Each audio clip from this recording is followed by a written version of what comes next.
Hello friends, आज अपन पढ़ने वाले हैं चैप्टर 2 जो क्लास 12th है ज्योग्राफी बुक फर्स्ट, उसमें पढ़ने वाले हैं। दूसरा चैप्टर है, देखते हैं विश्व जनसंख्या वितरण घनत्व और वृद्धि। इसमें अपन देखने वाले हैं विश्व जनसंख्या। अब विश्व जनसंख्या वर्ल्ड पॉपुलेशन क्या है उसके बारे में अपन जानते हैं। विश्व जनसंख्या का धरातल पर असमान वितरण और सर्वाधिक जनसंख्या एशिया महाद्वीप में निवास करती है।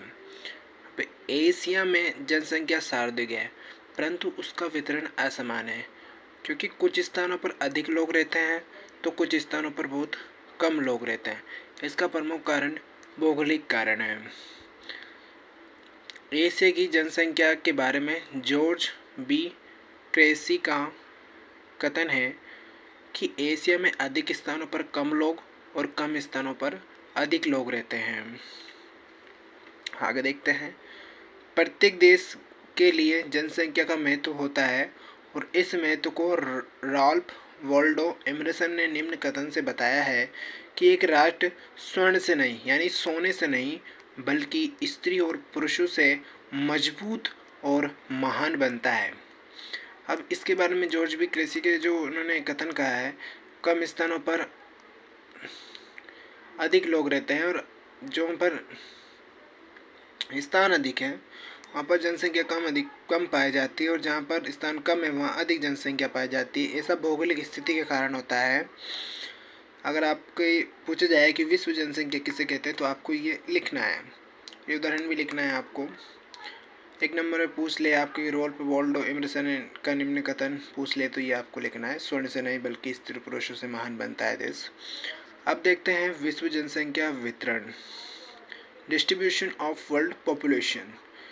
अब विश्व जनसंख्या वितरण से आप क्या समझते हैं, क्वेश्चन आएगा विश्व जनसंख्या वितरण से आप क्या समझते हैं तो उसके बारे में आपको बताना है। देखते हैं, पहला पॉइंट लिखना है, जनसंख्या वितरण का अर्थ धरातल पर जनसंख्या के फैलाव अथवा वहाँ निवास करने से है। पूरे विश्व में जनसंख्या का वितरण असमान है, जिससे विश्व की 90% जनसंख्या 10% भूभाग पर निवास करती है। कितनी? 10% जनसंख्या, मात्र 90% जो पॉपुलेशन है वो 10% जो भूभाग है उस पर निवास करती है।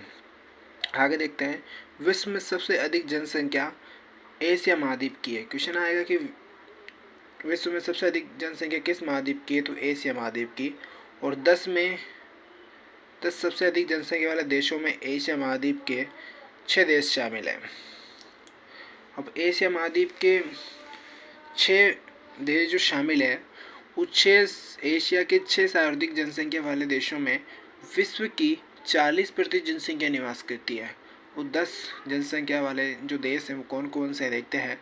चीन है, फर्स्ट नंबर पर चीन है, भारत है दूसरे नंबर पर, फिर यूएस है, संयुक्त राज्य America, Indonesia, Brazil, Pakistan, Nigeria, Bangladesh, Mexico और रूस। ये 10 देश है जो विश्व में सबसे अधिक जनसंख्या इन्हीं देशों में पाई जाती है। अब देखते हैं अपन जनसंख्या घनत्व। क्या होता है जनसंख्या घनत्व? धरातल के प्रति इकाई क्षेत्र में निवास करने वाली जनसंख्या को जनसंख्या घनत्व कहते हैं, अथवा प्रति वर्ग किलोमीटर में निवास करने वाली जनसंख्या को जनसंख्या घनत्व कहते हैं। और जनसंख्या घनत्व कुल जनसंख्या अपॉन कुल क्षेत्रफल में नापा जाता है।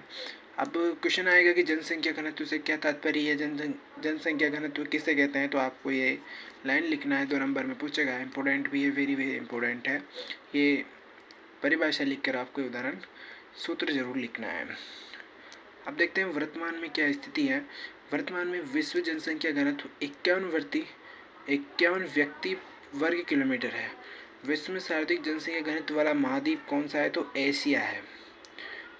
146 प्रति वर्ग किलोमीटर जनसंख्या पाई जाती है। विश्व में न्यूनतम घनत्व वाला महाद्वीप ओशनेशिया है, ऑस्ट्रेलिया में पड़ता है। ये मात्र 5 व्यक्ति किलोमीटर स्क्वायर ही निवास करता है। अब देखते हैं फ्रेंड, जनसंख्या वितरण को प्रभावित करने वाले कारक। जनसंख्या वितरण को प्रभावित करने वाले कौन कौन से कारक हैं वो देखते हैं।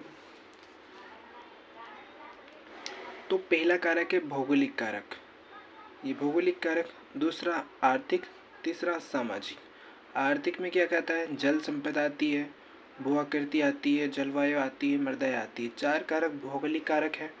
फिर दूसरे आर्थिक कारक खनिज है, नगरीकरण है, औद्योगिकरण है, और सामाजिक और सांस्कृतिक कारक है। अब समझते हैं इनको एक भू जल संपदा क्या होती है, भू आकृति क्या होती है, जलवायु, मृदाएं, खनिज, नगरीकरण, औद्योगिकरण, इसके बारे में अपन डिटेल से पढ़ने वाले हैं। देखते हैं आगे। देखना, पहला है अपना भौगोलिक कारण। ज्योग्राफिकल जो रीजन है उसमें आता है पहला जल संपदा, यानी इसका सीधा सीधा जल का तात्पर्य कि जहाँ पर जल पर्याप्त मात्रा में उपलब्ध होगा वह जनसंख्या अधिक निवास करेगी। तो आगे देखते हैं, मानव के लिए जल एक महत्वपूर्ण कारक है। इस कारण जिस स्थान पर जल आसानी से उपलब्ध हो जाता है वह जनसंख्या अधिक निवास करती है। बेसिकली बात है, जहाँ जल होगा मानव वहाँ निवास करना ज़्यादा पसंद करेगा। मानव जीवन के लिए जल महत्वपूर्ण है, परंतु जल पीने के अतिरिक्त कृषि कार्य में भी, सिंचाई के लिए भी महत्वपूर्ण है। जल के महत्व के कारण ही मानव प्राचीन काल से ही नदी घाटियों में रह रहा है, जैसे कि सिंधु नदी घाटी। आपने पढ़ा होगा, जो हिस्ट्री का चैप्टर है, फर्स्ट बुक का जो पहला ही चैप्टर है सिंधु घाटी सभ्यता वाला, हड़प्पा वाला, उसमें आपने नदी घाटी के बारे में ज़रूर जाना होगा। देखते हैं, दूसरा आता है भू आकृति। अब समझते हैं भू आकृति से क्या तात्पर्य। जनसंख्या समतल मैदानों में निवास करना अधिक पसंद करती है और पर्वतीय क्षेत्रों में जनसंख्या कम निवास करती है। जो ढाल वाले क्षेत्र हैं वहाँ पर कम निवास करेंगे, जो मैदान होंगे वहाँ पर जनसंख्या अधिक निवास करेगी। समतल भूभागों में सभी कार्यों के लिए सुविधा प्रदान करते हैं।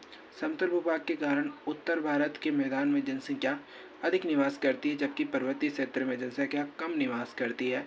आप देख सकते हैं कि जो अपना उत्तर पूर्वी राज्य है वहाँ पर हिमालय है, और इधर पूर्व में अरुणाचल प्रदेश, असम, मिजोरम, मणिपुर, इसमें कम जनसंख्या निवास करती है, और यूपी, बिहार, ये वाला इलाके में जनसंख्या, जो मैदानी वाला क्षेत्र है वहाँ पर अधिक जनसंख्या निवास करती है। देखते हैं आगे, जलवायु, क्लाइमेट क्या है। देखते हैं, जनसंख्या के निवास करने के लिए जलवायु एक महत्वपूर्ण कारक है।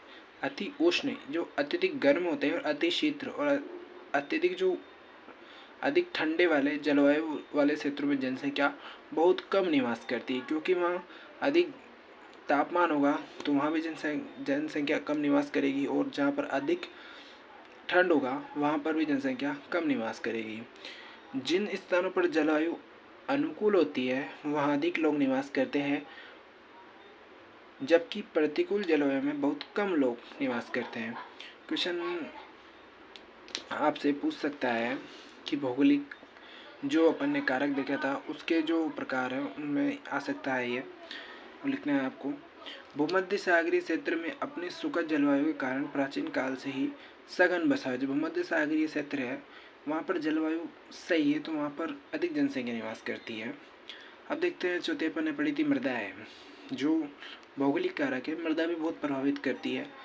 बेसिकली जहाँ पर उपजाऊ मृदाएं होगी वहाँ पर कृषि तथा इनसे संबंधित क्रियाओं के लिए महत्वपूर्ण है। इसलिए उपजाऊ दोमट मिट्टी वाले प्रदेशों में लोग अधिक निवास करते हैं, क्योंकि उपजाऊ मृदा गहन कृषि का आधार होती है। अब देखते हैं दूसरा अपन है आर्थिक कारण बढ़ना। अब इसमें देखते हैं खनिज इकोनॉमिक जो रीजन होते हैं उसमें पहला खनिज है। जहाँ पर अत्यधिक मात्रा में खनिज क्षेत्र निक्षेप पाए जाएंगे, खनिज होगा, तो वहाँ पर जनसंख्या अधिक निवास करेगी। देखते हैं आगे, जिन क्षेत्रों में खनिज निक्षेप पाए जाते हैं वहाँ औद्योगिक स्थापना अधिक होती है, और किसी भी स्थान पर उद्योग कुशल और अकुशल श्रमिकों को रोजगार के लिए आकर्षित करते हैं और उस स्थान की जनसंख्या को सघन बनाते हैं। जैसे कि अफ्रीका की जो जाम्बिया कटंगा की तांबा पेटी है में खनिज निक्षेपों के कारण जनसंख्या अधिक पाई जाती है, क्योंकि वहाँ पर लोगों को रोजगार प्रदान होता है। अब देखते हैं नगरीकरण। नगरों में शिक्षा, स्वास्थ्य और रोजगार की बेहतर सुविधाएं होती है, इसलिए ग्रामीण क्षेत्रों से लोग नगरों की ओर चले जाते हैं और वहाँ की जनसंख्या को सघन बना देते हैं।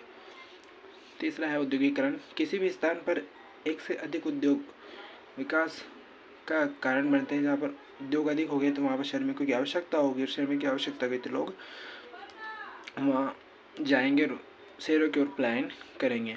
औद्योगिक क्षेत्रों में कार्य करने वाले श्रमिकों को अतिरिक्त दुकानदार, बैंक कर्मी, शिल्प, वाहन परिचालक, वकील आदि वहाँ पहुँचते हैं और जनसंख्या को क्या बना देते हैं, सघन बना देते हैं। अब जापान का जो कोबे ओसाका अपने उद्योगों के लिए पूरे विश्व में प्रसिद्ध है और इसी कारण ये सघन बसा हुआ है। Thank you friend. आज कल अपन पढ़ेंगे सामाजिक एवं सांस्कृतिक कारक। इसको देख ही लेते हैं कल जनसंख्या वृद्धि पढ़ लेंगे। देखते हैं समाज और सांस्कृतिक। जनसंख्या के निवास के लिए महत्वपूर्ण होती है। कुछ स्थान धार्मिक और सांस्कृतिक महत्व का जनसंख्या को आकर्षित करते हैं। व्यक्ति उन स्थानों को छोड़कर चले जाते हैं जहाँ सामाजिक और राजनीतिक अशांति होती है। जहाँ पर सांस्कृतिक महत्व के अधिक होगा वहाँ पर जनसंख्या अधिक निवास करेगी। सामाजिक जो कारक है वो सब इसी क्षेत्र में निवास करना चाहता है। सामाजिक और सांस्कृतिक कारक बहुत प्रभावित करता है जनसंख्या को, और इसी कारण धार्मिक स्थलों पर जनसंख्या अधिक निवास करती है। Thank you friend. कल पढ़ेंगे अपन जनसंख्या वृद्धि। ओके।